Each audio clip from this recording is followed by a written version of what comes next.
Mes frères et sœurs, voici VAR Congo Télévision pour notre intérêt quoi. VAR Congo TV, la télévision qui fait la guerre au mensonge. VAR Congo Télévision. VAR Congo TV, Ah ouais. la télévision qui fait la guerre au mensonge. Un nouveau jour, un nouveau numéro. Bonjour, bonsoir, ça dépend. Na air bozo landa biso toyebi ke bozaka vraiment ebele nde bomesana kolanda VAR Congo Télévision bavarois na bavaroise topesi bino mbote mpona ndenge bomesana kolanda biso pe merci beaucoup plus mpona fidélité na ndenge bozalaki na biso elongo durant l'année 2025 oyo tokoti eza année 2026 une nouvelle année avec une nouvelle perspective. Topesi bino merci pe tosengi bino bo continuer toujours kolanda biso na bokebi sans oublier kopesa bino ko souhaiter bino ba meilleurs vœux na ndenge bomesana kolanda biso. Alors na émission na bino toujours ya découverte lelo tozwami bongo na commune Yantsele. Commune Yantsele ezali l'une des communes situées dans la ville-province de Kinshasa, capitale de la République démocratique du Congo. Et si quand tozwami toza justement na arrêt Harare, Aro babengi Harare. Sur la route nationale numéro 1, boulevard Lumumba, non loin, il y a l'aéroport international d'Njili. Découverte la mission qu'on a l'élo, tout ça en bongo, dans le quartier Passamaba. Dans le quartier Passamaba, sur la population, pour faire découvrir bino, la vie, comment ça évolue dans ces quartiers. Alors, pour ne pas vous retenir longtemps, je vous prie de nous suivre et vous allez vraiment scotcher pour ne rien rater de tout ce que nous allons parler concernant les quartiers Passamaba. Alors, c'est parti pour l'émission de ce jour. À tout à l'heure. Mes frères et sœurs, voici VAR Congo Télévision pour notre intérêt quoi. VAR Congo TV, la télévision qui fait la guerre au mensonge. VAR Congo Télévision. VAR Congo TV, Ah ouais. la télévision qui fait la guerre au mensonge. VAR Congo Télévision, elle est là pour nous informer, pour nous égayer, mais pourquoi pas pour nous détendre. VAR Congo TV, la télévision qui fait la guerre au mensonge. La télé number one. VAR Congo TV, la télévision. Bavarois na bavaroise nde nayebisaki bino lelo tozwami bongo na quartier Passamaba esika oyo nazali eza voie principale na bango nzela oyo baza na yango eza kaka moko mais eza mpe na nzela moko eta ya bien te eza na eta moko ya bien te parce que nde eza voie principale bongo esengaki normalement eza na makadam pour permettre à ce que accessibilité ezala facile awa tozwami esika tozwami eza à quelques mètres na boulevard Lumumba eza à quelques mètres na boulevard Lumumba donc eza normalement il fallait normalement ezala influencé par les boulevards, parce que le boulevard, tu es bongo, route nationale numéro 1, vous avez mené vers Kinkole, tu dépasses Kinkole, vous allez vers Maluku, même route où est continuée jusqu'à la province Yakouilou. Mais dès que vous avez la image, donc, tout tambola, vraiment, l'icolo, il y a insalubrité. L'icolo, il y a insalubrité parce qu'il y a des déchets un peu partout. Ils ont servi à ce que la population boit, donc c'est-à-dire que déchets ménagères, déchets ménagères des bazar kobwaka awa alors que des bozomona eza voie principale aux osenga normalement ezala bien construite pour permettre à ce que population o azana mutuka naye o azana makolope même biso nde totambola boye to accéder facilement vers les fonds ya quartier nde na bisaki bino to kotambola on va ensemble découvrir ce qui se passe ici na quartier Passamaba beaucoup plus la vie, les conditions de vie et endings. Quelles sont les difficultés population Koto Basso traversée nous rappelle que nous sommes toujours à Kinshasa, capitale de la République démocratique du Congo. Bon, on est toujours en émission Nabino, Toko Tambola, Toko Kutana Bato, Yebi bien quartier Oyo, Toko Soana Bango, Toko Beta Moi Lisolo Mouké, Baï Sabiso. Quelles sont les conditions de vie à Ouaba Vivakande? Est-ce qu'ils vivent réellement comme tout Kinois de partout ici Bazali Misusu Baza Otobara toujours Kinshasa za Gombe Kakate Kinshasa za Kalimetete Kinshasa za Kamasinate Kinshasa za pe quartier Passamaba ici Pitozali Toza Kotambola. Alors je vous prie de nous suivre en tout cas en masse de Naïb Sibino 2026 une nouvelle année de nouvelles perspectives. Alors je vous prie de nous rester fidèles. Présentement ici Tozali awa tozami likolo ya pont ndebi no bozo mona na ba image toza ko proposer bino les ponts ils ont servi à ce que ba moto même batamakolo ba piéton ba traverser comme ba pont ba bengi pont Passamaba donc eza na mai oyo bomona oyo babenga mai ya mucholi eza pont oyo nde eza kosunga population oyo baza na mituka bao mpe baza na bamoto bao mpe baza na makolo ndeti biso nde tozotambola boye pour que totraverse eza nango pont moko ya monene te eza juste moke basala nango juste pour servir de traverser nde na baki tozwami toujours na voie principale oyo euti banda route nationale numéro 1 na boulevard Lumumba, à quelques mètres, il y a l'aéroport international d'Enjil. Nous sommes non loin de l'aéroport international d'Enjil. À Watozouan Bongo, Napon, il y a Passamaba. Toujours continuer, toujours découverte Nabiso, de Naïsaki Binobola, Nabiso, Nabokebi, pour ne rien rater de tout ce que nous allons parler concernant les quartiers Passamaba. Donc, on est là au Bozomon et Bandaki, depuis na boulevard Lumumba, et c'est quand on Bandaki émission Nabiso, Yango Eza ko continuer. Nzela Oekei jusque vers Mangengenge. Mais dans l'état dans lequel Ezali, binomo bozomona de gauche à droite, Ezali qui peut menacer visiblement par l'érosion. Alors qu'ils avaient vraiment encore très capital, au Soki Batilaki en Mayele, on pouvait mettre les macadam, goudron, pour faciliter à ce que la population base à la difficulté de accéder à bandaku na bango, bamsusu bandaku ezaboye, mais azan mutuka nae. Mais avec l'état autocoutine Nzela, eza moi pas si vraiment pour que mutuke les cas. Très souvent, visiblement, binomo de bomo na ba image, ce sont des motos, des mutu baza un peu la facilité à accéder à wa, malgré bamabele, mais bango baza quand même la facilité. Donc eza vraiment d'intérêt capital au éco-équipé ko désengorger tant soit peu route nationale numéro 1 dans la manière où ceux qui c'est vraiment maïle, ils mettent des moyens pour construire une route qui permettre à ce que la population ait la facilité de accéder à domicile na bango, de se rendre à différents lieux à Moussala. Depuis le boulevard Lumumba, nous allons continuer toujours dans le cadre, il y a émission, il y a découverte, et permettre à Biso Nabino, le milieu de vie Nabiso, ainsi que les conditions de vie de la population. Ah ouais, la télévision qui fait la guerre aux mensonges. Phare Congo Télévision, elle est là pour nous informer, pour nous égayer, mais pourquoi pas pour nous détendre. Phare Congo TV, la télévision qui fait la guerre aux mensonges. La télé number one. Phare Congo TV, la télévision qui fait la guerre aux mensonges. Toyena makambo sika na Phare Congo TV. Ba émission to memeli bino kaka oyo bino bolela. Émission to yebe pa ito uta ama. Chronique musicale plus analyse et puis découverte. Phare Congo TV, number one et tous les lieux. Phare Congo TV, la télévision qui fait la guerre aux mensonges. Elle veut que la vérité. Là, Bavarois, Sakibino, Tozami toujours dans le quartier Passamaba. Ici qu'on a Zali, Binomo Bozomo, dans mouvement, ambiance, c'est-à-dire que nous sommes en plein marché. Wenzo, ici qu'on a Zali, Babengango, Wenza Lokolomoko. Les marchés sont Bandeko Awa, va s'approvisionner en vivres pour la survie quotidien. Il y a des familles, des foyers, na bango. Donc, Awa, Nde Bandeko Bayaka, Awa, Bomo, Nabinomoko. D'un côté, bazoteka ba légumes, ndunda, ba foufou, ba bloc rebelle vraiment kolia. Donc, ezalakande awa. Eza le seul marché où il permet à ce que bandeko ya koto nyos bino moni quartier, quartier balobi eza pratiquement étendu, estimation il y a 7 mètres. Ils ont 7 mètres, donc ils ont quartier mon comme Mounene. Mais dans le quartier Oyo, bateau basala qui lotissement. À l'époque, leur quartier Oyo bandaki et connaîtra qui ba jour nango, batena qui quantité il y a ko petit espace moko où qui ko abriter marché pour permettre à ce que bandeko ba ya kawana côté ka ba misusu pe ko somba pour que ba bikisa ba famille na bango. Alors to mekape un peu ko solo là, ceux qui to moni nam de quoi yebi peut-être situation Oyo, ya repé ça pe avinaye par rapport il y a ndenge to kuti milieu Oyo. Dans un quartier très vaste comme celui-ci, ils ont passé comme on a que Wenze, ils ont kakamoko, ils permettent à ce que bandeko va s'approvisionner dans différents biloko ba ozana besoin. Ndé malé mais to kotambola, to beta lisolo. Kombo na ona ni et puis a to zawapi. To kotambola biso malé. Oui. Kombo na ngai monsieur Dodo Bikibo. Monsieur Dodo Bikibo. Ouais. Papa awa to zami na quartier Passamaba, to moni to tambola en plein marché.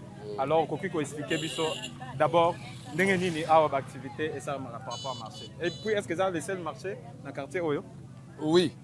Oyo to go benga ngo marché te parce que to zane na balaba. Ouais. Bato basala lotissement ya awa, basala lotissement mabe. Parce que oyo za balaba.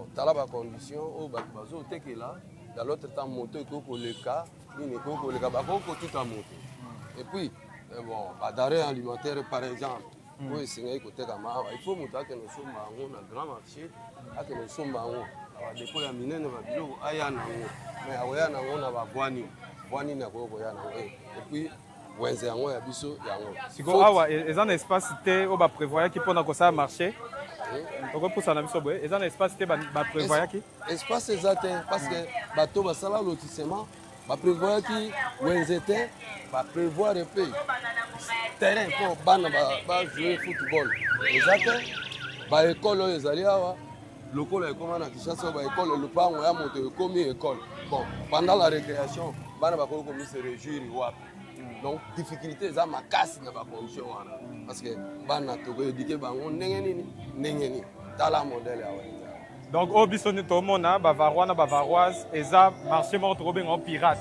en réalité ils n'ont pas prévu l'espace mpona construire marché oyo kosunga bandeko baya koteka fo obima ti na balabala na balabala monene bon c'est à peu près 1 km c'est à la place oyo tobandi ya porte okenda kuna c'est à peu près 1 km bon okomema ndenge nini mpo oya koapprovisionner na kati na dépôt na yo soit moi place kaka na kati ya wenze yango est ce que oyo ezali wenze toni voilà bavarois bino mo bozomona oyo tomona oyo tozami en pleine route eza voie moko principale mais oyo bato bakomisi wenze parce que ntango basalaki lotissement batendaki quantité ya baespace okoki koabrite bawenze lelo nde bomona bandeko bazosunga quand même population awa parce que soki orate kosomba eloko ande papa alobi okoparcourir près de 1 km pour ke okende kozwa esika osomba wenze alors topusana mpe pembeni topusana tomona bandeko ndenge tovandi na mpasa maba antoka tozosouffrir toza na wenze to toteka na balabala peut-être moto client azoya po asomba biloko peut-être moto eleka kaka pembeni na ye kotuta mwana na ye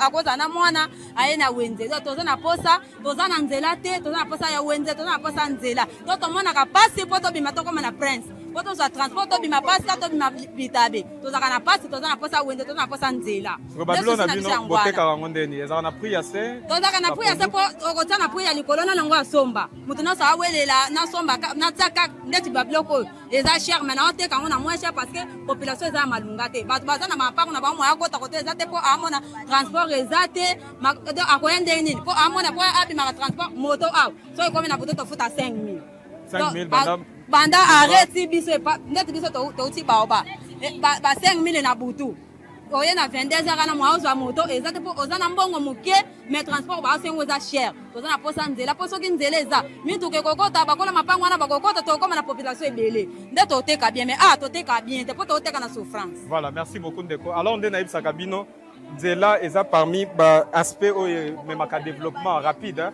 dans un quartier, dans une commune. Neti siko tozali baza vraiment na ba difficulté belende na bisaki bino outre les problèmes il y a courant il y a maille auto dénoncera toujours na Kinshasa baza pe na problème il y a nzela par exemple siko bomo na totelemi eza bongo route principale na komi ko servir il y a marché parce que bato basalaki lotissement ndenge toyoki na ba intervention liboso batenaki quantité ya ba espace que koki ko abriter marché alors to lancer vraiment appel pour que une solution est à la trouver pour permettre à ce que population AWP va vivre comme tout autre Kinois.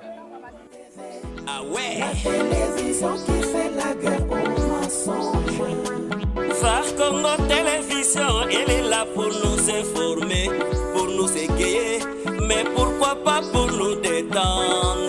Phare Congo TV, la télévision qui fait la guerre aux mensonges. La télé number one. Phare Congo TV, la télévision qui fait la guerre aux mensonges.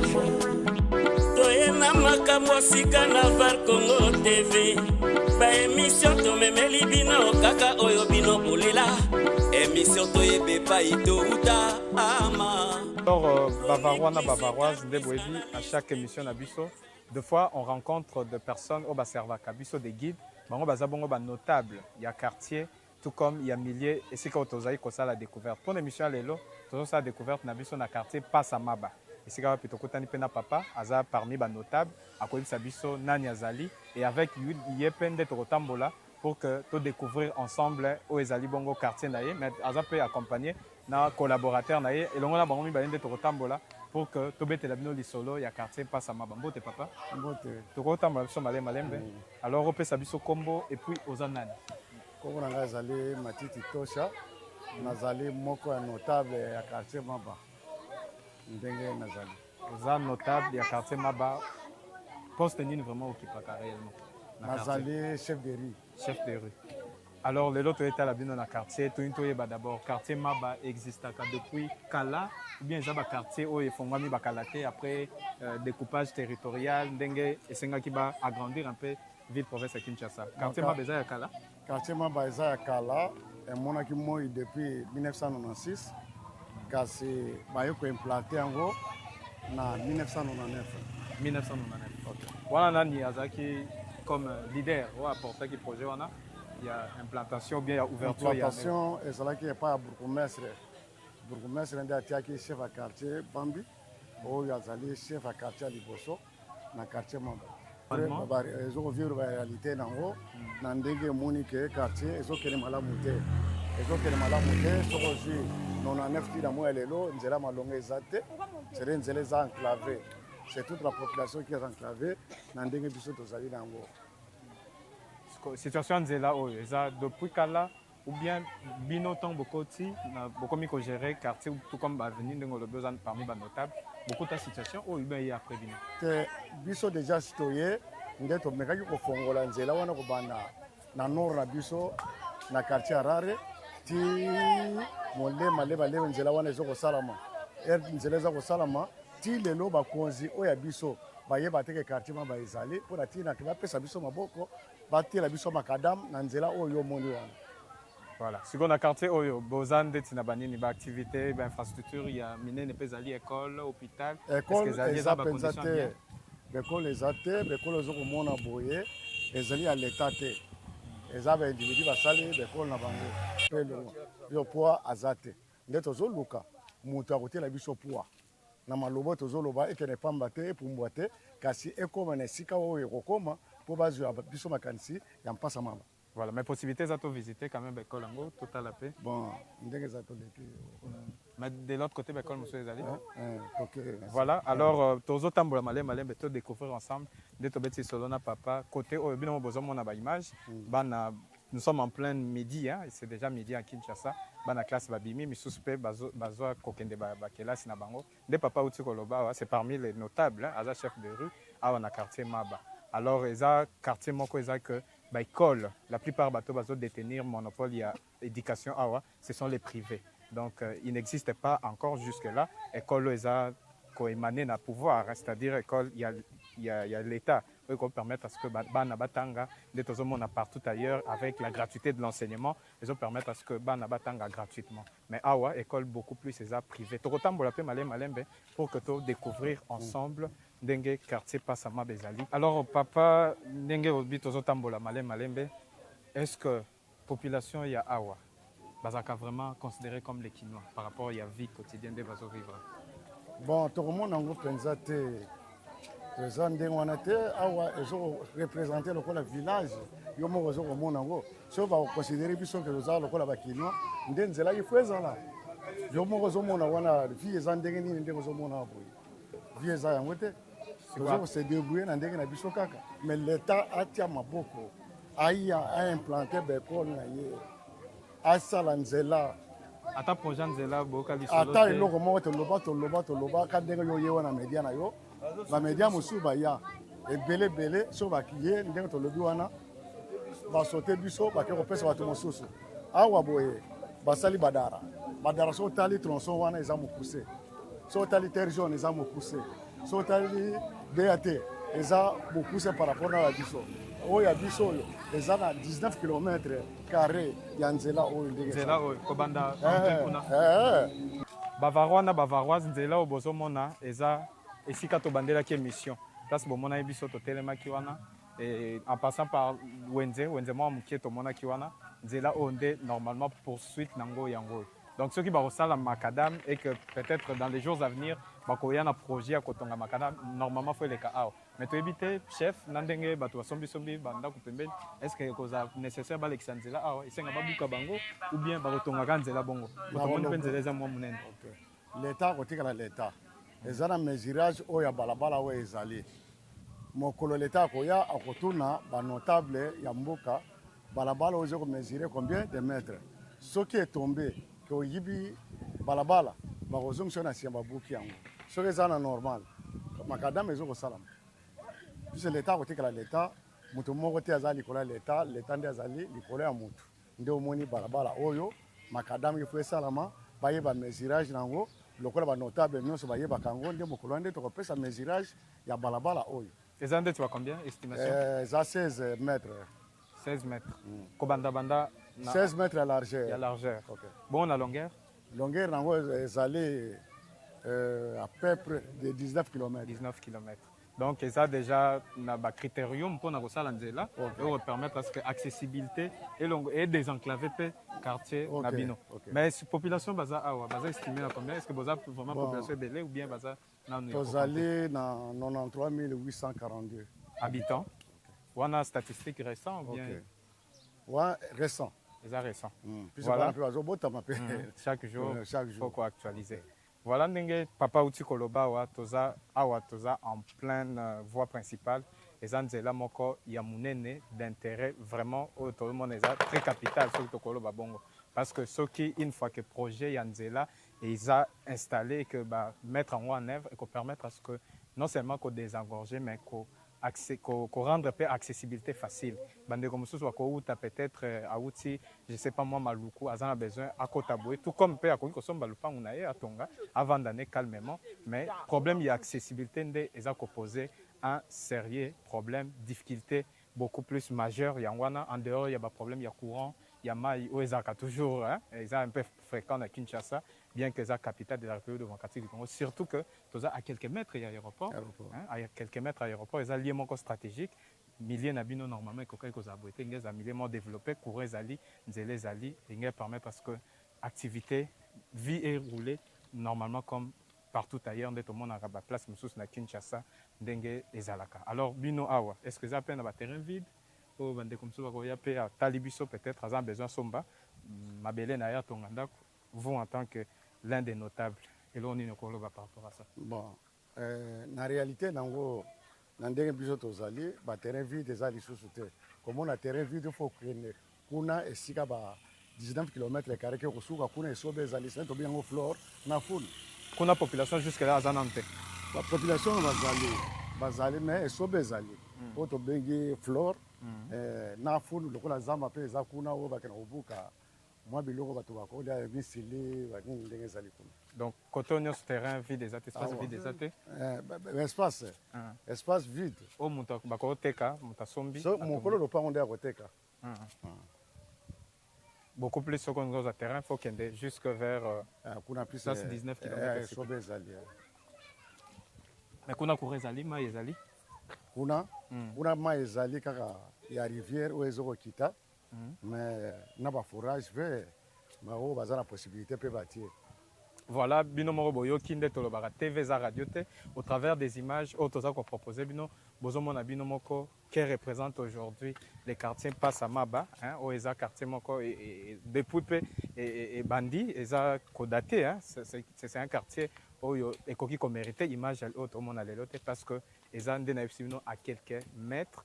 Il y a l'aéroport international d'Njili, on a le qui est un lien stratégique, qui a influencé le développement et puis désenclavement, il y a milliers d'oyo. Donc, dès que on a la route principale. Route principale, on a vu Bino et Bandi. Depuis ce qu'on a entré, ce côté boulevard Lumumba, on a continuité la route nationale numéro 1 et progresser jusqu'à ce point. Donc, les gens ce qui va salir en macadam et qu'on permettre à ce que Bandeko au bazape na bami tukanamo ba vendre ba koto ba accéder facilement dans centre-ville na ba différentes activités na bango pour que ndenge ezara toujours vie et rouler normalement comme d'habitude un peu partout de tout le monde na rango na ba commune où ezali bon na ville province ya Kinshasa. Alors ndeto yebisaki bino que la plupart bato bazo détenir monopole, il y a côté secteur éducation awa eza beaucoup plus ba privé juste à notre gauche bozomona bongo eza na école moko Kombonango complexe scolaire Lupia. Complexe scolaire Lupia, ils ont une école privée où ils sont bandeko ya côté oyo batangisa bana na bango parce que ndenge toyoki na information tozwi sur place awa l'état nous a instauré école moko te publique awa. La plupart des écoles eza école moko privée yango nde ezosunga bandeko donc eza ndeko moko aza ne individu comme tout autre asepeli koinvestir na secteur ya éducation mpona kosunga bandeko awa ole parcourir ba longue distance mpona ke bakende kotangisa bana bayaka mingi awa eza bongo chef ndenge tolobaki bafrais ezala bacombien à peu près likolo makasi ozomona des fois tozokoma ntina ba $300 $300 pour la classe nini pour bana ou troisième des humanités jusqu'à 5e. On a fait de l'année déjà 300, 300 quelques.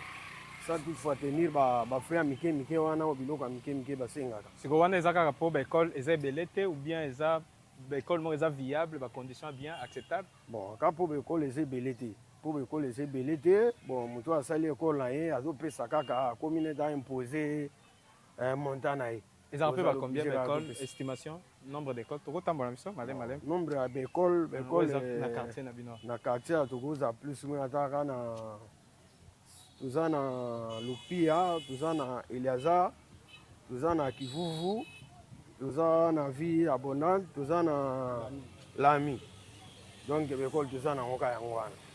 À part ça, l'école, monsieur Césate. L'école, monsieur Césate. Même le centre de formation, Ezali. Le centre de formation, à Moko Ezate. Donc, les jeunes, il y a Koto. C'est quoi, les jeunes, l'activité, n'a beaucoup plus de Zaganine. Les jeunes, il y a Koto. Vraiment, les jeunes, Koto, ils ont une activité Penzate. Les jeunes, ils ont une misalate. Les jeunes, ils ont une activité. Les jeunes, ils ont des fois, Fanny, ils ont un winner. Les jeunes, 2000, ils ont un winner. Koto, les jeunes, ils vont souffrir. Les jeunes, ils ont une misalate. Ils vont souffrir. Les jeunes, ils vont mais voilà, toujours continuer toujours découverte Nabiso de Nabisimino, Bolandabiso Nabokebi pour ne rien rater de tout ce que nous allons parler concernant les quartiers Pass Amaba. Télévision pour notre intérêt quoi. La télévision qui fait la gueule aux mensonges. Phare Congo Télévision. Congo TV. Ah ouais. La télévision qui fait la gueule aux mensonges. Phare Congo Télévision, elle est là pour nous informer, pour nous égayer, mais pourquoi pas pour nous détendre. Phare Congo TV, la télévision qui fait la gueule aux mensonges. C'est la continuité de notre émission de découverte. Oui, mais Mibiso Lelo na quartier Pass Amaba et l'on Tambola na bandeko bazaba notable, notable awa. Alors chef, tuntoye ba awa tozana avenir. awa tozali ngadi kimpulu eza komba mutu eza oui baveni nyonso eza bakoma bato eza veni ngadi kimpulu na quartier Maba excusez quartier Mpasa Maba commune Nsele awa nde école ezali école ezali toza na école eza pe privé kaka eza privé secondaire primaire eza na ba section maternelle primaire na secondaire. Apende Bolobi toujours ba fraise un peu cher par manque des autres écoles. Oui, ba fraise cher ndenge bazali wana après à partir de la première humanité, deuxième, troisième, quatrième humanité. Mais na c'est un peu abordable mais la première humanité, deuxième, troisième, quatrième, de $300. Mais est-ce que la qualité de formation peut être formation za kitoko c'est za école moko ezopesa 100% na ba option nyonso. Donc moni bana ndenge batelemi wana bayelaka soki promotion sur les okosila ba diplôme ezala. Yango bande bazoya ata balobi 300 baleli te bazokobuna manœuvre puis ba parents pour toujours bazala misala penza kitoko te. Si ba parents des activités ni basara pona otangisa mwana na école il y a $300. Bon ba parents ezali ka ndenge oyebi ya taux du jour abibi na ye azuma malala na ye maman azumanga na ye ba avocat qui roteka azu azoko se rassembler au malembe puis a foutre les mois na ba compte goutte ya ba compte. Voilà, awa nous sommes devant l'école collège et les Yazar. Ndenge papa Utukoloba c'est une école privée parce que jusque là awa école publique exacte. Évidemment on a les élèves tout ça en plein midi, en pleine journée à Kinshasa. Donc ils ont ba misusu oyo ba bimi et ils appellent ba misusu ba koti toujours pour s'informer hein, pour se former ndenge zara toujours ba mission école na loba toujours dans un milieu, il faudrait qu'il y ait des écoles, il faudrait qu'il y ait des marchés, il faudrait que l'association d'activité en agneau là pour que et même développement malembe et même désenclavement il y a milliers. Alors papa ndetoyo kaka ke commune entière, ils ont beaucoup plus urbano rural. Est-ce que awa pe na quartier na bino bande ko basala rapé bilanga ils ont parmi peu d'activités clés où sont la population ah bon oui eza bongo eza urbano rural ndenge ozomona papa ozotambola ye oyo aza notable aza expert en agriculture c'est mosala mwa malamu oyo ya biso ezali ya bilanga po elesa population bilanga wana bosala yango mpona moyen de survie ou bien okoki mpe ekoki kosunga mpe na baprojet no mosusu en tant que responsable bon normalement so eza survie tokosala yango mpenza te yoyebi ke vie na biso ezali mpona bilanga ozolanda oyo nyonso ya potage tokosala ezali ke oteka yango na ntina ke ozwa mbongo mpo osalisa bana mpe otangisa bango parceque marché nde eza te awa marché ya référence eza te biso toza na marché te depuis 96 timo lelo marché ezali te yo omoni bamama bazali kose débrouiller bapapa kana kati ya balabala mfumu ndola ndenge omoni wana de part et d'autre bamoto ezokotambola so eza mwa biloko ya kolia omona bapoussière eke kokwea komona kati bindondo alors biso wana mpe ezali wana. Voilà, nous poursuivons toujours notre émission de découverte. Émission permetaka biso na bino toyeba makasi ba milliers de vies na biso nde na baka Kinshasa ezakaka Gombete Kinshasa ezaka lingwala te Kinshasa ezape passa o eza l'un des quartiers ils ont bon na commune Yantele. Toujours continuer toujours découverte na biso, vous aurez droit en tout cas à toutes les informations concernant bien bel et bien ces quartiers. Toyeba vécu quotidien ya population ezalaka ndenge nini toyeba pe quels sont les progrès ba projet nini eza déjà mis en place oyo bongo et ko faciliter développement ya quartier. Alors je vous prie de nous rester fidèles. Voilà chef, toujours continuer mission na biso awa tozomi précisément wapi quelle avenue awa tozali na avenue Mbujimai ezali na quartier Mpasa Maba commune Nsele. Ce que particularité ya avenue eza nini oyo avenue ezali deuxième voie na quartier Mpasa Maba. Donc à part première voie eza avenue Sefu deuxième voie ezali avenue Mbujimai eza balabala monene ndenge omoni boye oyo meziraki déjà na 6 mètres oyo totiaki oyo eza 6 mètres hein? 6 mètres. Bonjour. Donc eza ndenge lobi deuxième voie principale après oyo wana lobi ke bakoki kosala makadam eza deuxième voie mais tomoni mpe bapoto ya courant basinga courant ezalaka ou bien courant nano ekota te na quartier bon courant oyo ezali comité moko babengi CLD ezali oyo esali ke omona singa wana kuna tozomona courant bavarwa bino mo bozomona image yango ezali kasi courant oyo eyaka nango mpenza te ekoya nango te loin par semaine peut-être mbala kaka moko epeli 3 semaines courant eza te mais facture eyaka régulièrement ya SNEL bon facture na ndenge ezali na ndenge eyaka nango na ndenge ezali wana ezalaka prix moko abordable ou bien oui école op école oui tokoki kokota possibilité ezali oui voilà bavarwa balobi oyo eza école nde nayebisaki bino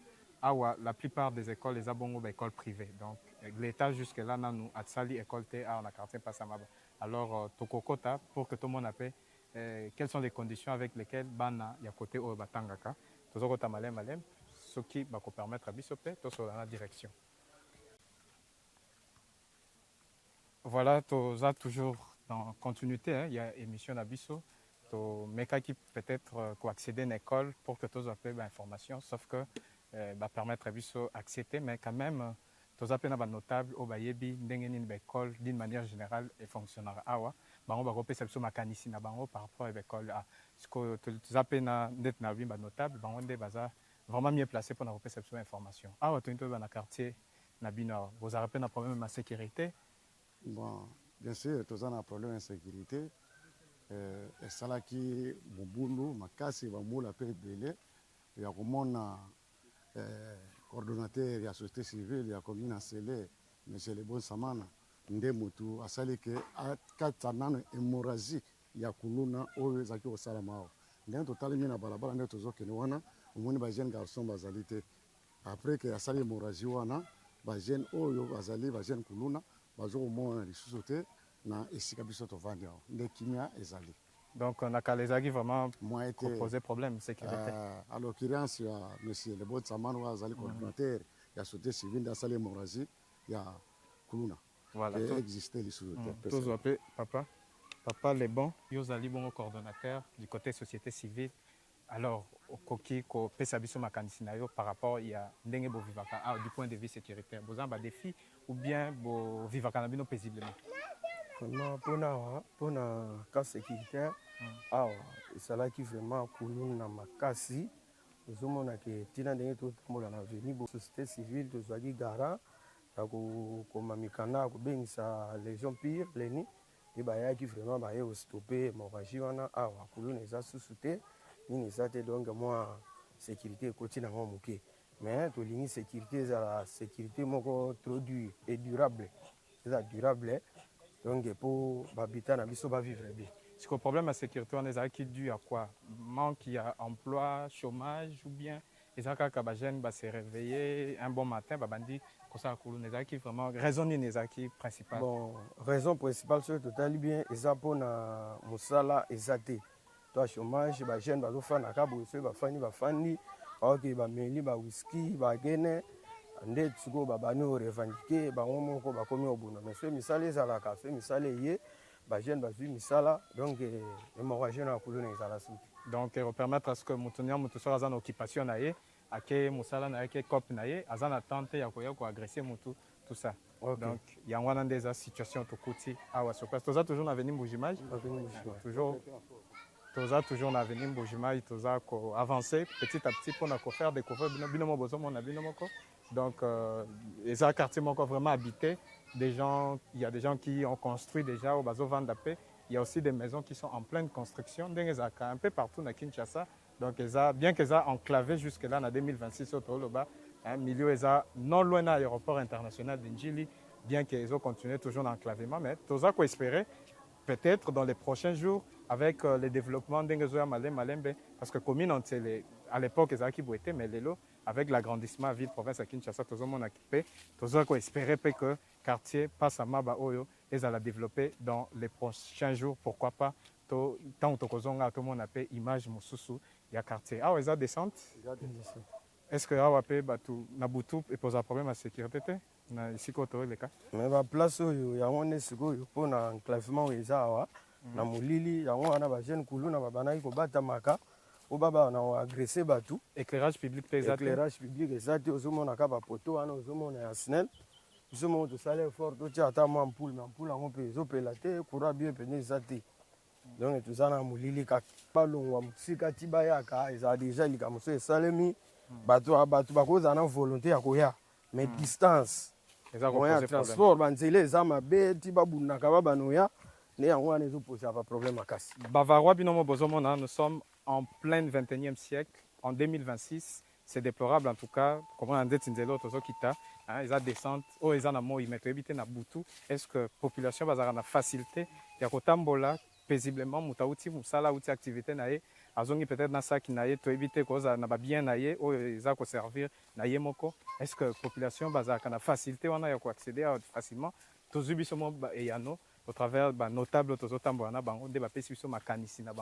rapport à parce qu'il y a jusque-là pas de courant, il n'y a pas d'éclairage public. Ils ont permettre à ce côté bandeko tambola même na butu et même air moko ezake parce que tu as un cannabis tu as un problème de transport mutako ou ta centre ville ou ta activité nae azongi peut-être 22h et vous allez moi passer pour que atambola malem betozo continuer toujours na cadre il y a découverte na bisonde na lobaki na rappeler toujours Tozwa Mibongo na quartier Passa Maba na commune Yantele. Commune Yantele est l'une des communes situées dans la ville-province de Kinshasa, capitale de la République démocratique du Congo. Comment on va saler la bisome? Bato les cartes? Bato les gandérini. Je les zati.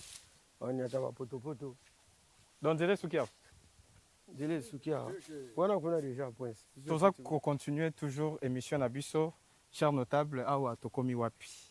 Tomoni pont moko eza liboso na biso awa. Awa kaka to progresser kaka ezaka venir Mbujimai. Awa siko tokomi na pont oyo kaboli biso Maba na Harare. Obima na Prince esika aéroport ezali. Nde awa difficulté ezata ba poto awa. Toni ataka boya to lati bien. moya okatisa pont yango eza te pont eza nango mais sikoyo pont yango omataka na pont otelemi likolo ya pont awa mpe problème ya sécurité s'impozaka awa kutu ezala na butu moye te maoleka eza te eza te epuis tokomona baflaque d'eau un peu partout donc eza coin moko elingaki ezala d'abord sécurisé et puis courant mpe ezala pour que permettre ce que même na butu éclairage ezala ekosunga bandeko baexagere ya nzela bamisusu bakouta mpe arare aza na besoin akóma boye mais awa nayebi te na butu ezalaka nde na bon pont oyo eza œuvre ya un particulier l'état ou bien nani asali yango exactement bon moto asalelaki biso pont oyo eza Ogi Kalonji honorable Ogi Kalonji ye moto ayaki opposé pont asali pont ole asala na nzela me nzela asalaki te asali ka pont oyo ezosungaka bandeko ya makolo mutuka eleka te moto elekaka te moto mpe elekaka te donc bino mo bozomona baimage eza pont moko ezosungaka bandeko ya makolo moto ekoleka te mutuka eleka te alors que soki bazalaki na likanisi ya koagrandir yango ya kofongola mpe nzela oyo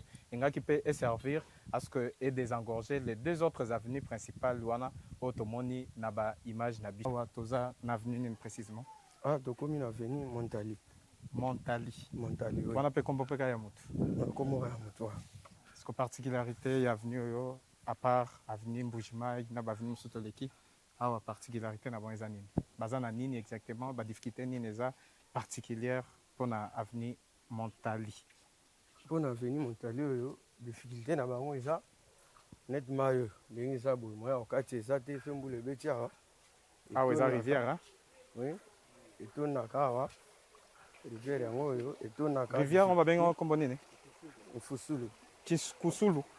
Mfusulu ok moni so etoni awa difficulté ezala makasi bato moya okati eza te donc difficulté ezala makasi donc oyo nyonso tomona bavarois eza oyo bazoutilize yango comme pont pont oyo ezoservir de traverser awa tozwami na avenue Montali donc nde bomona awa toza likolo ya rivière rivière oyo eza toujours na quartier awa mai oyo esungaka quand même na bilamba banikela mpe bilamba oyo basalela yango nini réellement banikela bilamba kaka bilamba donc mai oyo bozomona eza eserva bango kaka na bilamba tellement esika oyo tozali na quartier oyo baza na problème ya régie des eaux c'est à dire que mai ya régie des eaux awa ezali te donc mwa mai oyo ya rivière nde esungaka bandeko ya awa baya quand même konika bilamba mpe kosunga bango quand même komaintenir babilamba na bango propre tozocontinue toujours découverte na biso elongo na banotable oyo bazoserve biso de guide bango nde bazoexplike biso bavraie réalité ya quartier na bango oyo esika eza milieu de vie na bango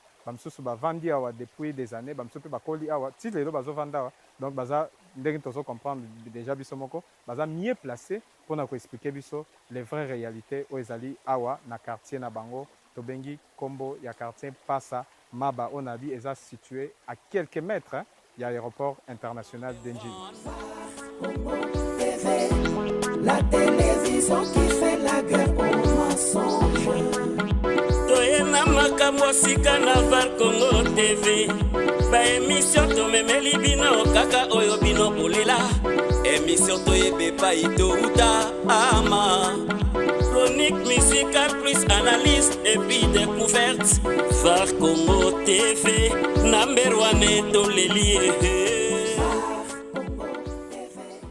touti bongo komona puya un puyi oyo eza bandeko bango moko basali na lopango na bango mpona eservir bango bazwaka quand même mai wana bamelaka yango ou bien eza kaka ya misala mai ya komelaka yango wana donc batraitaka yango quand même moto aotraite yango aza te moto aotraite aza te baomelaka bon eza te bazomelaka bongo voilà awa sikoyo tokomi na avenue nini précisément avenue Liaki avenue Liaki particularité ya avenue oyo tomoni déjà awa il y a pas moyen de traverser en tout cas nde bino bozomona baimage donc eza nzela moko eservaka bato baza ngambu wana baoyo mpe baza ngambu oyo baleka basala batraverse tout comme moto akozala na baactivité na ye mpe aleki awa donc eza bongo entre deux coins Arare na Mpasa alors que tokuti yango na état moko vraiment ya bien te bino bozomona basaki oyo j'espère que eza population ya quartier bango moko basala boye pour que meka mpe kosunga bandeko po aider bango na traverser alors que de ce côté tozomona mpe tozwana un peu réaction papa excusez mbote papa merci mingi papa alors otala caméra awa toza wapi awa tozali na Passa Maba précisément na avenue nini avenue Liaki entre Passa na Arare Alors, toye na vini na bino tokuti vraiment boza na situation très difficile, précaire soki tokolo bango bongo. Eza na nzela o isiko totelemi. Tozomona ke batie basak oyo sûrement mpona kosunga population baleka. Mais tomoni difficulté peza makasi mpona kotraverser. Bosalaka nde nini normalement mpona kotraverser bokende d'un côté à un autre. Bon, tosengaka ezali effort na biso moko ba population oyo tofandi na kati ya maba po nzela na biso totraversaka mingi bokende mosala bamama bakende zandu bana bakende classe tobimaka mingi mpona kozwa transport tobimaka mingi na nzela harari. Bon, sikoyo ezopesa biso pasi mpona kotraverse surtout soki yo mobali olati bi olati chaussure po koma wana efu odéshabiller chaussure après ogumbi pantalon otraverse après oke osokoli makolo olati lisusu chaussure tala biloko ya ndenge wana. Donc normalement esenga un pont ezala ezosenga batiela biso mwe pont biso moko na makasi na biso moko tozobunda tala ndenge tozomeka kotia basaki oyo mais eza kosimba te ezoluka kaka soutien ya ba oyo baza likolo na biso basoutenir biso baluka moyen otila biso ata pont moko ya moke wana efacilité biso mpe koleka facile. Voilà, merci beaucoup. Ndenge papa uti koloba donc awa esika totemi nde toza boye impossibilité za makasi pour traverser. Ce que c'est que traverser, normalement tu es obligé à la chaussure pour que tu leka. Alors en plein 21e siècle, tu as en 2026, tu as mis toujours à Kinshasa. Non loin de l'aéroport international d'Njili, tu as lié mon stratégique. Hein? Ceux qui totali quartier passe à Maba, les quartiers mon recogo pèse image à l'hôtel de tout le monde. Les quartiers mon fort développement EIA, tout le monde appelle courant, tout le monde a maï, tout le monde a ndeti ba venir boyer, pour ils servir des ponts entre deux coins. Et ça peut quand même la pont pour nous faciliter traverser. Bande comme ça ko utangamba arare avant da côté mais à ça la activité ne kuna a kolekane calmement. Mais n'étant au kuti en tout cas bino montant bozota là, est-ce que bozo c'est plana image bo mona le quartier passe à Maba.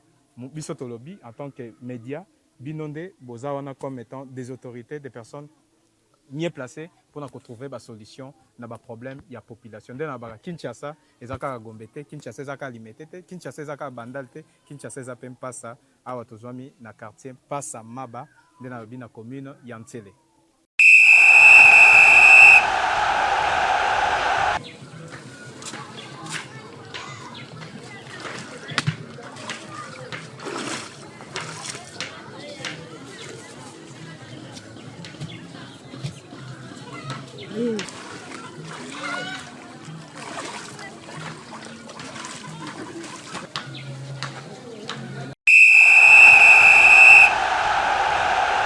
Potable awa moni bilanga to éviter to zoami vraiment na quelle partie ya quartier na awa tozali na avenue Matiti. Avenue Matiti. Oui. Alors ndenge tozali na site ya Nkono o esika ba maman ba papa bazali kosala bilanga. Donc na quartier Mobimba eza esiko basala bilanga ndeza awa. Ewa koleka mwa mingi ezali awa. Bato basala bilanga baza ba population ba utaka musika to bavanda kaka bazali ba habitant ya Passa Maba. Passa Maba. OK. Ezak il y a l'état espace ou bien un particulier mutasala louer sakabatu basala bilanga. Ezali ya particulier pour na famille na yende basala ka bilanga. Voilà bavarwa binomo bozomona tokoti na mai o bomono totamba likola mai nyonso wana eza par manque des infrastructures adéquates pour permettre à ce que batuba accéder facilement de torbet appelle solo un peu na papa ndenga lobby eza esika oyo eza ya un privé. Alors awa eza kande ni ba modalité zande ni pona kozo espace pour ça la bilanga nao. Pona espace ezali quotidien pona famille nde sala ka bilanga awa. Ezaka maman ba famille. Ba mususu basala te. Parce que famille wana basala kande ni so basali ba cultiver bakenda côté kango bien zaka pona kolia na ndako. Te bateka pe baliaka. Côté kango na wenze o moni kuna na balabala wana wenze o mona kina balabala matembele wana nyonso eutaki awa. Mais est-ce que pour toi lelo na Kinshasa tolia subiote kolia bioéthique là peut-être en intérieur awa pratique ngo basala rende colonne wana okoza na idée batiaka ba engrais chimique ou bien les vraiment ba biloko ba loni naturellement et boti naturellement ba teki ba tubalia eza naturellement eza bio ndenge ozomona na développement nango ndenge ozomona kuna so bataki kise kozala na état wana te. Donc eza bio basala on ba fumer bino botiaka nini oui ba matiti akena ko kata soki poli na se mabele ndenge omoni kuna nde yango nde. Mais est-ce que entretien ezali bien mai obo arozaka eza mai moko ya bien eza propre nde omoni na état nango ndenge ezali wana kozomona eza propre. Voilà, bino moko bozomona na ba image oyo toza koproposer bino awa esika tozwami eza esika oyo esungaka bandeko bandeko basala nde na biso bino commune entière eza bon réputé comme étant une commune urbano-rurale nde awa mpe espace oyo esungaka bandeko basala bacultive nde tobengaka lelo na Kinshasa nde na ba toujours eza passe komona étendue ya boye Kinshasa lelo tozodépendre toujours na ba province eza à proximité na capitale tout comme na ba vivre frais nde na kala ezalaka motu na moto mwana lupango na nsima na ye aloni mwa mokala ndunda matembele mpona toujours kosunga famille en cas de problème du côté financier bakoki kozwa yango balambi balie mais lelo eza mpe pasi mais ezosala biso quand même esengo komona ke na awa na quartier na bino boza na espace ya boye oyo ezosunga bandeko baya kolona soki basisi kolona babuki bake bateki na wenze oyo tolakisaki bino wana bien que eza marché moko pirate parce que jusque là wenze moko des références awa na quartier pasama eza te alors to lancer encore appel na bandeko nyonso bamoni peut-être bakoki koinvestir du point de vue côté agriculture na basecteur ebele bakoki koya baza les bienvenus awa na quartier pasamaba parce que eza quartier moko ezosenga désenclavement et rapide pour que emema mpe développement nde tomonaka yango na baquartier pourquoi pas na bacommune ebele awa na ville province ya Kinshasa. Bon mbote mama. Mbote papa. Kombo nani mama? Kombo nanga Kabaya Jeanne. Maman Jeanne. Mama Kabaya Jeanne. Maman Kabaya Jeanne. Awa tokuti bino bosala bilanga. Tosala. Tolingi toyeba d'abord activité na bino ezoleka ndeni bosalaka bilanga na bino bien ezoleka ndeni mosala na bino tosalaka bilanga me mai koto likolo etobokaka ekoti boye mokoli wana nyonso ekotaka kaka boye sikoyo bilanga oyo nyonso ezindaka na mai soki mbula ebeti biso kote o moye ezalaka te ka mai ekotaka kuna mosusu ata boloni boye ata oyo bozobuka nyonso ezozinda na kati ya mai nde place ya nani wana liboso ezaki kotoboka boye awa ekomi awa na ndako etage oyo zwa ndako etage wana ti kita boye mande kote donc so mbula ebeti te bosala mosala mino normalement soki mbula ebeti te tosala mosala normal sikoyo ndeti yo olonaka nini vraiment biso tolonaka ka matembele ponu soki tolondi ebimaka nango te mpona bamai wana mai ebebisaka pondu mai ebebisaka pondu so boloni bongo boteka yango ka awa bien bokendaka wenze bon bamosusu bamama mosusu oyo balonalonaka batekaka ka balakisaka bato bateki après baye komona mama okola bilanga bamosusu bakendaka koteka bango moko topesi merci na mama peut-être prochainement tokoki koya kotala bino pourquoi pas kosomba mpe pondu ndenge olobi eza yango baprix moko abordable. La télévision qui fait la guerre aux mensonges. Phare Congo Télévision. Congo TV. Ah ouais. La télévision qui fait la guerre aux mensonges. Phare Congo Télévision, elle est là pour nous informer, pour nous égayer, mais pourquoi pas pour nous détendre. Phare Congo TV. La télévision qui fait la guerre aux mensonges. La télé number one. Congo TV, la télévision qui fait la guerre aux mensonges. Toyena makambo sika na Phare Congo TV. Ba émission to memeli bino kaka oyo bino bolela. Émission to yebe pa ito uta ama. Chronique musicale plus analyse et puis découverte. Phare Congo TV number one to lelier. Alors, chef notable, toujours continuer toujours découverte Nabiso. Awa, tout le monde peut un sérieux problème. En dehors, il y a des problèmes entre autres courant, Nzela, centre de santé, des références pour mes athées. Problème peut y avoir se poser. Comment ça la population va s'arranger pour s'approvisionner dans maïs? Pour tout le monde que ma pas union totale constate aussi que la pompe y a régi des athées. Alors, population va s'arranger awa mpona population na likambo etali mai population azosouffrir makasi forage wana ozomona wana mabulu wana ozomona ke bato bakotona wana quartier mobima batonika wana baozela bato bitumba mpe ekoki kobimaka wana mpona kowelela mai mai wana ezalaka gratuite bazwa yango gratuitement bien bafutaka quelque chose pour kozwa mai non mai wana basombaka yango bido moko 200 francs bido 200 francs mai wana basombaka. Donc, en dehors, il y a des dépenses journalièrement. La population a chaque dépense à maille chaque jour. Pour son maille, pour la rolamba, konika blamba kosokol. Mais est-ce que na pouvoir d'achat population va ça rendre ni monsieur bakota banyongo te parce que population a un peu diminué alors va ça rendre pour s'approvisionner na mai tous les jours alors que le lobby est payant. Donc ba misusu ba o baza na moyen te ba souffrir makasi. Moni à des fois ba lami pété pour mai ezati. Ba lami te ce possibilité ezati ba koza na mwandu na mai ezati moya wala mai ezati. Wana sko ba ola lanzala pour mai ezati. Pour mai ezati faut ba la lanza. Ba forage awe ezapé belé oui servir population na ndenge dimension. Ba forage c'est belé te tanet o moni wana ezaka des tuyaux forage to pour ça na pembeni. Muso c'est ça. To pour ça tota oyo.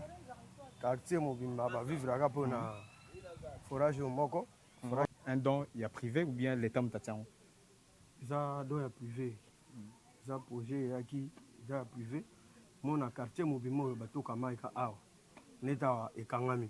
Donc bato bazwa ki chance bato kama été ndenge ezabo bazo souffrir na moibo. Donc mai ngweza ka toute la journée te ezana ba euro ba fongolaka euro ba kangaka.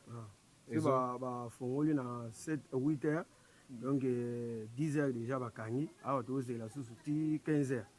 15 heures on a souvent fongoli ba 17 heures ba kati. Siko eloni les angaka régie des eaux a komisa ba tio na eti awa et tsunga population bas dépendance te na mai ka forage. Bon bato yango ya l'état régie des eaux net ba pesa biso mukongo. Bango batala biso kaka ba leka biso kaka ozomona des fois projet ko ya boyeza po na mpasa mabawa ba leki ba komi na terre jaune ba komi na babibo ba progresser kuna me biso ba sauter biso kaka. Mais bino ba notable est-ce que vous effort niveau ça là déjà pour na ko est-ce que vous comme la régie des eaux vous saisir ça bango pour que vous faire part na bango na difficulté bino beaucoup tana. Oui, biso to comme la régie des eaux mais mutu ya pour bien wa ko soutenir biso a pesa poinde ya zati. Voilà. Bino mo boyoki ndenge ndeko na biso uti koloba yazali parmi ba notables awa na quartier oyo. Donc baza en dehors il y a ba problème de dénoncer, il y a courant, ba problème oza lié na infrastructure, baza pe na problème il y a mai. Donc quartier Mobimba oyo bazali vraiment ko dépendre kana mai oyo. Net bono bomo na ba image ezanga na des robinets dans des autres ko desservir population awa. Et puis ezate mai moko ezoko couler toute la journée. Ezanga ba air o ba fongolaka, air o ba kangaka. Donc ce qu'on raté déjà na tongo, vous obligé à causer anti 15 heures on a peut-être posé dans ndakoute peut-être OK koluka ndenge toujours na cadre qui cherche les ezabongo situation tokuti awa na quartier Passamaba. Alors to lancer pas appel na bande quoi régie des eaux hein lelo tant aux hommes na quartier mususu mai peso kota pourquoi pas ko penser pe na ko instaurer mai awa pour que desservir population va dépendre pas seulement na mai ya forage ou ezali bongo pe ko sunga population to saluer initiative ya ba privé mais ezo senga pe mai ya régie des eaux pour que population azala desservir en eau potable comme tout le monde a rango na ba commune mususu pourquoi pas na ba quartier ebelé à la ville province ya Kinshasa. Je rappelle que nous sommes dans la commune de Lantélé à quelques mètres il y a aéroport international d'Enjili. Voilà nde toyebisa kabino na ba différentes émissions na biso tozaka un peu na bateau ba serva biso de guide nde bomonaki awa pona cadre ya émission ya Passamaba totamboye bomona ba o baza comme ba notable ya quartier oyo nde tokomi pratiquement na suka pona ko se séparer na bango to éviter liloba moko pas notable et puis tokosuki sa pena chef par rapport il y a situation d'une manière générale na quartier na bino liloba suka soki okoki koloba otali pe caméra ou s'adresser. Ça va, merci. Na pesi na merci makasi na bandeko ndenge bino boye ya boye na VAC TV ndenge boye vraiment to sepeli makasi mais boye na bino ezala mukuse te olinge ba action emonana mais prévu monana pour quartier CP quartier souffrir makasi. Voilà. Merci beaucoup. Kombo lisusu papa Como papa les bons samana ozali chargé à société civile la commune entière. Voilà, merci beaucoup papa les bons. Tous appelés papa appelé sabiso pe makanisine asuka. Un dernier mot, au tali caméra, au s'adresser la bateau bazotala. Merci pour la parole. Existence à Mboka Oyo depuis 99 les lots au monde. L'État a bisoté, à mon arabisoté, toko mikande belé pour l'infrastructure nyonso état la courant, état la régie des eaux, des eaux pesa biso passi. L'école où l'État ezate bana bazoko tanga na ba privé ndenge zawana Maïwan et Zomona, ils ont ONG, il y a des lucratifs, à Jirep, ils ont Mundele, Nde, à Salayango, il y a des eaux permettre la population, et il y a un Tongo, 5 heures déjà, 6 heures, Bazaliwana, pour bâtir à Milongo, pour ceux qui ont aussi Molongo, pour soit les Zaliwana, ils doivent peut-être qu'on vient peu Moutazoki. Nde, Tozolo, on a l'état boy. Aïe, que quartier Passamaba, les alliés quartier, oyo ezali na 93 482 habitants ndenge ezali wana c'est-à-dire population ezokosouffrir nzela ezali te ozomona makadame ezali te bana moto ozotambola kaka na nzela yango ye na moto akokipe yo te akotuta yo mpe obukani aleki na ye mpe akei me yango tozosenga na leta gouvernement asala makasi abona biso apesa biso nzela oyo ekobana na entrée ya rare ti ete okota na mpasa maba nde ezali liloba na ngai ya suka yango wana bayokela biso mawa ebongo bino boye bopuse maloba oyo na esika bozokende yango boyebisa yango ke biso moko tomoni lili yango oyo bozomona basala makasi mpe baya Voilà. maloba epumbwa te kasi esala misala. Merci beaucoup. Wana boyo kibongo les deux notables ya quartier Passamaba bapesi makanisi na bango bino mo bomoni totamboli na bango elongo to faire découvrir bino ensemble o ezali bongo image hein tozali lelo na 2026 bino mo ton bomoni image ya quartier Passamaba. Est-ce que ça ressembler na bateau baza na Kinshasa? Kinshasa eza bongo capitale ya République démocratique du Congo, un pays na grandeur ya continent. Alors minga kolobezate pas trop de commentaires bino mo boyoki bino mo botali ba image eza bongo depuis les quartiers Passamaba pour les comptes Yavar Congo Télévision. Toujours dans le cadre il y a émission La Mina Découverte. Je remercie Papa Lebon, notre chef, il est venu. Merci beaucoup. Alors, toujours poursuivre l'Andabus Nabokebi.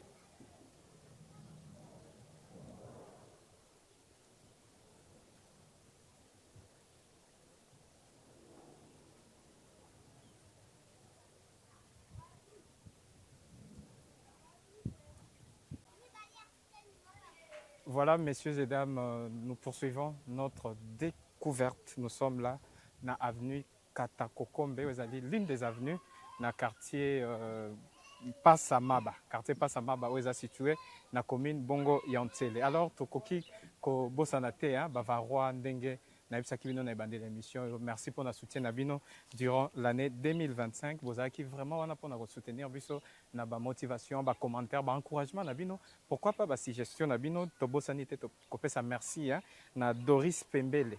Doris Pembele et longo moko na mama Eugénie Massamba depuis Paris, où est bongo capitale française. Topesi bino mbote ebele nde bomesana kolanda biso bino boza vraiment ba vrai varois hein tant autant ba varois na ba varoise tobosana kate bino tobosani pete Pauline Kifwema azala toujours wana scotché connecté pour na kolanda biso sans oublier boza vraiment ebele en tout cas hein ba Justin Ndungi Siro Ndungi boza vraiment ebele tobosani bino te ba varois na ba varoise bomesana ko komela biso ndenge ezalaka toujours pour na ko encourager biso pour benga biso pour que tu visites ensemble ba milliers na bino bo proposaka biso en tout cas bo lembate pour cette année 2026 te promettre bino encore d'être là pour na conserver bino plus que autre salaki na 2025 wana ndenge tozali boye na quartier Passamaba na commune Yantele au bino moni ba image. Nous avions parlé de tout, nous avions oublié aucun détail tozaki sibino ndenge population bazo ko vivre lelo en plein 21e siècle na 2026 awa na quartier Passamaba ndenge zali bongo na commune Yantele. Commune Yantele zali bongo répété comme étant une commune urbano-rurale. Lelo tozomona développement, tozomona ndenge ba progrès ezako ya malembe d'ici 2030 to éviter quelle sera la commune Yantele koza ndenge nini au regard ya ba prouesse o tozakomona lelo. En tout cas Bavarois to pesino merci ebele ndebo mesana kolanda biso ezali bongo toujours continuité ya émission Nabino à découverte. Émission permetaka biso Nabino toyeba makasi ba milieu de vie na biso ba commune ba avenue ba quartier hein ndebo monaki biso dernièrement comme bongo na Congo central to suka kaka na Kinshasa te to traversera les frontières ya capitale pour vous servir dans des provinces, pourquoi pas dans les villes à travers la République démocratique du Congo. Phare Congo Télévision, elle est là pour nous informer, pour nous égayer, mais pourquoi pas pour nous détendre. Phare Congo TV, la télévision qui fait la guerre aux mensonges. La télé number one.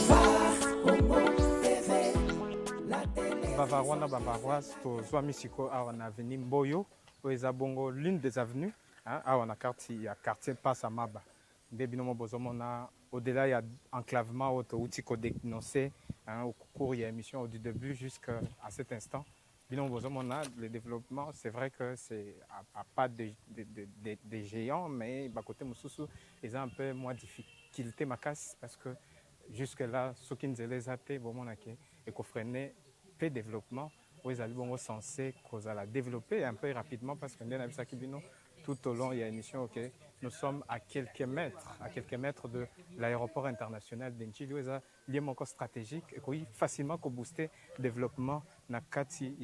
Mais bien, on a une image, jusque-là, le quartier est péné, mais pendant le décollage, des maisons sont construites aussi. Il y a des gens qui y habitent depuis bien beaucoup d'années, mais ils appellent même sous Bazar hésiter jusque-là parce que Bazar, comme on n'a aucun projet, il y a développement, aucun projet en termes, il y a infrastructure, où ils ont aspect même à développement dans un coin ou dans une commune, dans un quartier. Le cas à Wandé, tout le monde a difficulté courant, maï et puis bazar na infrastructure de base vraiment mais école les amis ils ont une école privée, l'État jusque-là n'a instauré aucune école dans ces coins. On les a bongo image, il y a quartier Passamaba, nous sommes là dans la commune de Lantélé, commune Lantélé, où est Bongo, l'une des communes, où est Yebanipe Awa, la ville-province, il y a Kinshasa, capitale de la République démocratique du Congo, Denaïb Sakabino, toujours Kinshasa, et Zapé Ntsélé, Kinshasa, et Zapé quartier, pourquoi pas parler des développements dans les prochains jours au sein de ces quartiers. Donc, Bisso Tolobi, Malobana Bisso, et Zakara, le quoi, annonceur, annonceur d'alerte, tu annoncer pour que bateau baza compétente pour nous retrouver des solutions na différents problèmes autolobia wa ba pour retrouver solution na problème pour que population AWP va vivre pleinement comme tout Quinois, pleinement comme tout Congolais de partout na ba commune, na ba quartier, na ba avenue, na biso, pourquoi pas dans l'ensemble du territoire national congolais.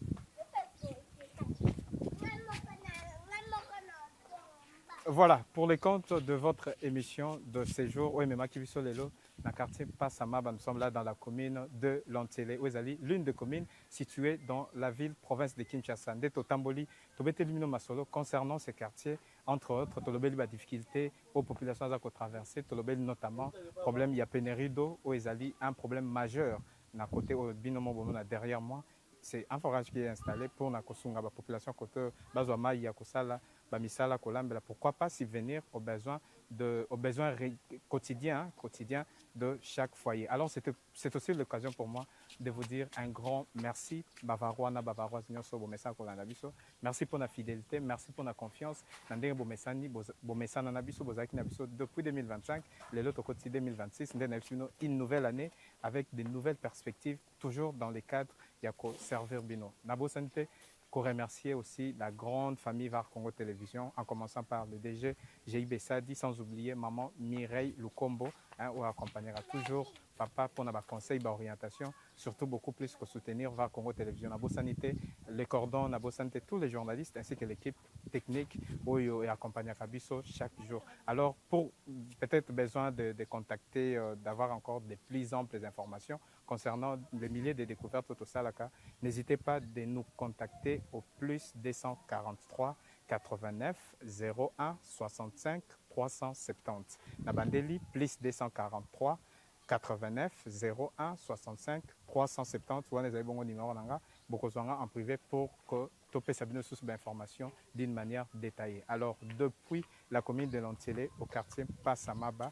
bienvenue Lema et Papi Manenga pour les comptes de VAR Congo Télévision. Nous vous disons à très bientôt. VAR Congo TV. VAR Congo Télévision, la seule télévision qui fait la guerre aux mensonges. Ah ouais!